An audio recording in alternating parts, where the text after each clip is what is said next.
and only a negligible amount of foreigners permanently living in Japan. But now, that is changing. For the first time, the world was suffering from colonization and conflict. Japan enjoyed 2.5 centuries of stability, prosperity, and peace. Foreign-born, which means that Japan will have a higher share of foreign nationals than countries like the UK have today. Of Japanese think that it's good that the immigrants are coming in. In places like Tokyo, every 10th person in their 20s is all unless your end goal is to change Japan that it looks like a different country.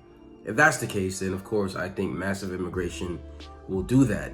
However, if Japan wants to keep their identity as a nation, konnichiwa minasan, kyo desu. Why Japan is abandoning their zero immigration policy. Excited to watch this video, but before that guys, just make sure to smash the like button and subscribe to the channel. For most of its history, Japan has been one of the most isolated countries in the world. Because of its geography and distinct language and culture, Japan has been able to preserve its unique ways for thousands of years. And because of its strict anti-immigration policies, it has been an exception among the world's richest countries, having almost zero immigration and only a negligible amount of foreigners permanently living in Japan. But now, that is changing. For the first time in history, Japan is forced to overturn this policy, and it has been quietly opening up to foreigners in recent years. And as numbers of immigrants coming to Japan are reaching record levels, these changes are quickly picking up pace. But why was Japan so closed off in the first place? Why is it now completely abandoning its anti-immigration policies? And why will this change Japan forever?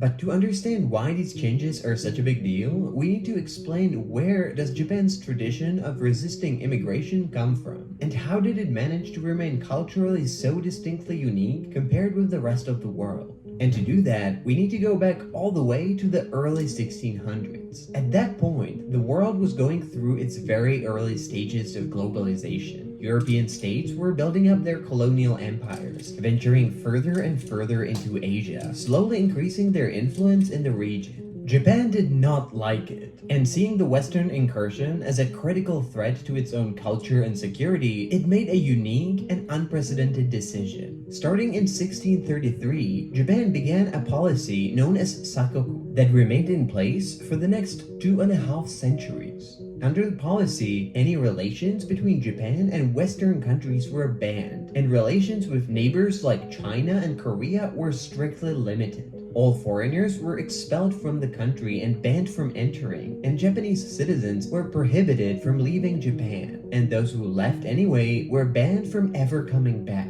For well over 200 years, Japan voluntarily entered an almost complete isolation, far longer and stricter than any other country in modern history. The legacy of this period is still debated in Japan, but often it's seen as sort of a golden era.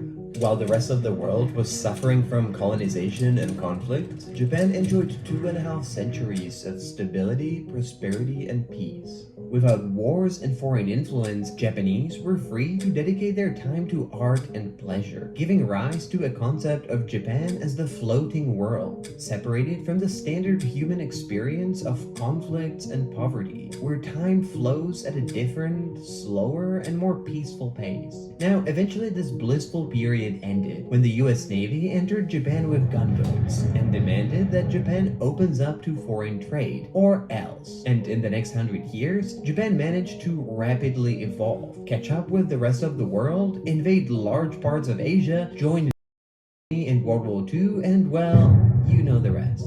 But even though the Sakoku policy ended a long time ago, according to many Japanese academics, the impact of these hundreds of years of isolation lasts until today. I agree. First, because of this very long timeout, Japan remained in many ways far more intact than any other country, with a culture and societal norms so distinct that it is much harder for people from outside to understand and accept them, making it much harder for any foreigner to fully adapt into the Japanese society. And second, despite Japan reintegrating into global politics and trade, in some ways, it definitely kept some of that isolation well into the present day. It invests a lot of effort into preserving its culture as intact as possible, and part of that was always having one of the strictest immigration policies in the world. Since the end of the Second World War, getting an asylum, a citizenship, or any kind of long-term residence in Japan has been nearly impossible, and even getting a long-term work visa has always been extremely difficult, as Japan intentionally kept the number of foreigners, including skilled foreign workers, as close to zero as possible. In other words, for historic reasons, the Japanese society is objectively a difficult one for a foreigner to fully integrate in. And at the same time, the country has been actively trying to keep the numbers of foreigners as low as possible. The result of which is that Japan has had one of the lowest percentages of foreign-born population in the developed world. And while most wealthy countries became more and more diverse and reliant on immigration, Japan has remained an extremely homogeneous society. But now it looks like that era is already over.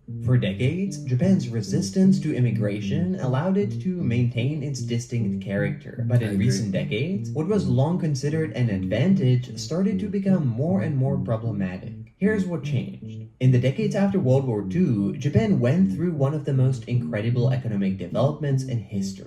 Despite losing a world war, pretty soon after, Japan managed to recover, and from the 1950s onwards, it started what became known as the Japanese economic miracle. But this economic boom was accompanied by a massive drop in fertility rates, meaning that Japanese were not having enough babies, and the fertility rates have kept decreasing ever since. And the consequence became visible very soon. The growth of Japan's population, which helped fuel the economic growth during the Japanese miracle, started slowing down, then stopped completely, and in the past 10 years, Japan's population has actually started to shrink. And this is a big problem. Japan's economy has been already stagnating for a long time, and the population crisis is making it a lot worse. With a decreasing population, it becomes much harder to achieve economic growth, as you have both less workers and less consumers.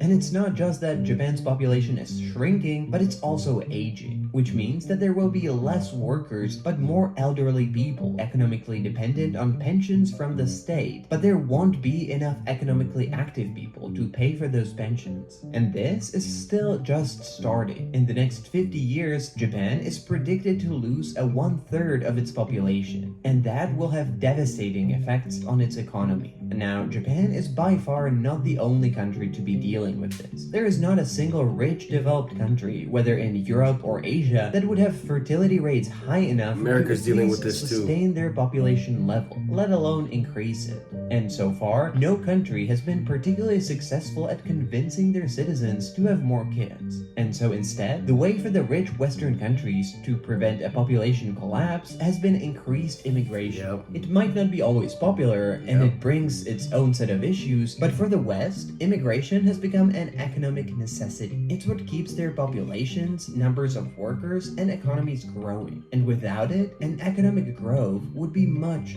more difficult. But here's the problem for Japan. Not only that it has the oldest and fastest aging population, but unlike other countries, it doesn't have any immigration that could help it to mitigate some of these issues. Which means that the Japanese population crisis and economic problems are much harder to deal with. And so for a while now, Japan has been quietly reversing this decade-old policy of zero immigration and implementing more and more policies that take Japan in the opposite way. Policies that are, in the end, likely to change Japan forever. Since 2013, Japan started to bring in hundreds of thousands of immigrants, and 4 years ago, it launched a historic immigration reform. It allowed Japan to not only bring hundreds of thousands of more foreign workers, but even more importantly, for the first time in history, those foreign workers that are highly skilled will be allowed to stay in Japan indefinitely, with the expectation that many of them will choose to do so. And since then, Japan has been expanding the numbers of foreign workers that are brought into the country almost every year. The result is that during the past decade, the reality behind the image of Japan as a homogeneous and closed-off society has been quickly changing, as it is becoming more and more diverse and multicultural, especially in the big cities. Since 1990, the number of foreigners living in Japan tripled, reaching a historic record of 3 million at the end of 2022, with 1 million people coming in just since 2015. and the numbers are still going up. In 2070, the government expects that at least 10% of Japan's population will be foreign-born, which means that Japan will have a higher share of foreign nationals than countries like the UK have today. Perhaps surprisingly, unlike in the West, there hasn't really been any sort of a populist backlash against this historic change. According to surveys, almost 70% of Japanese think that it's good that the immigrants are coming in. Most likely because they are aware of how big are the problems that Japan is facing and how much the country needs the immigrants to deal with them. But even though this is an economic necessity, these reforms will inevitably change Japan for good. In places like Tokyo, every 10th person in their 20s is already a foreigner. And as Japan will become more and more cosmopolitan and diverse, these changes will continue to be more and more visible, transforming Japan in a way similar to how Europe has transformed in the past decades. In a sense, one chapter of Japanese history is ending, and a new Japan is just being born.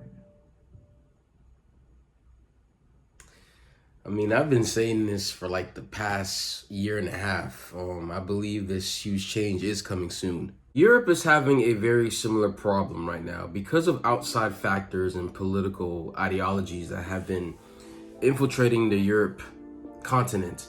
You find a lot of people are not having children as much anymore. People are not getting married. People are not starting families. What you're seeing now is that there's massive immigrants from the Middle East and Africa who are coming to Europe. And because culturally, people from these societies have a lot more kids compared to the Europeans, I believe right now some stats were saying that immigrants are actually outnumber a lot of Europeans, or if not yet, they will in the near future. And he mentioned in the video, it's very hard for first world countries to convince their citizens to have children. I do think being in a first world country does attribute to that problem, because in a lot of third world countries, people have families to survive. The gender roles are more clear, and they have kids so that there's more help with the family, generally speaking, because it's about survival. I've said this too, that because there have been an increase in foreigners, there has been an increase in Japan. I've also stated that I believe in the future that there's going to be a lot of cultural clashes that happen between the Japanese people and foreign culture, because Japanese culture is very unique in how it thinks, how people are supposed to act compared to foreigners. So I was saying that I wouldn't be surprised if there's a lot of Japanese who start complaining or protesting against foreigners entering Japan. But again, this is a problem that the Japanese themselves have to decide to fix culturally. I think a lot of Japanese have said that culturally, Japan's economy and society doesn't encourage people to have kids because of the long work hours. You don't have time to go out there and date and find love. It's a lot of issues that contribute to that problem, but I honestly believe it's an internal issue that needs to be fixed internally.